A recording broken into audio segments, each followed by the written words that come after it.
Hi, well today we're going to start looking at Psalm 119, and there are 176 verses in this psalm. It's by far the longest psalm and also the longest chapter in either the Old or the New Testament.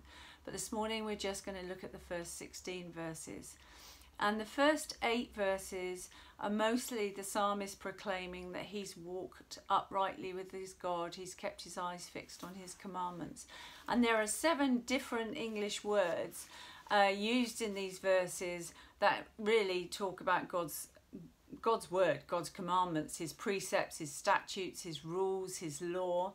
And it all sounds really hard and a lot of hard work. And when I was praying about this psalm, I just felt the Lord remind me that the reward is not the obedience of the law, it's in the obedience of the law. So for example, if a small child is just about to run across a busy road and his mother shouts stop and he stops, narrowly missing a car, the reward is not being obedient to his mother, it's in the fact that he was protected by being obedient.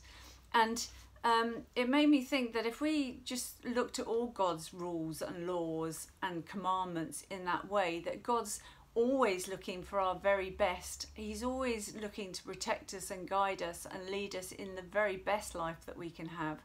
Then it makes obeying his commandments and his word so much easier. And in verse 9 it says, how can a young man keep his way pure? By guarding it according to your word. And how can a young man keep his ways pure?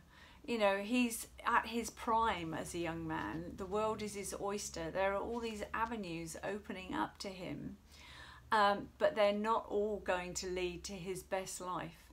And if he can just bring his life under the governance of God's word, in the light that God has got the very best life planned for him, if he'll just follow his guidance and his leading, then it just makes so much more life so much more fun, really, and so much better.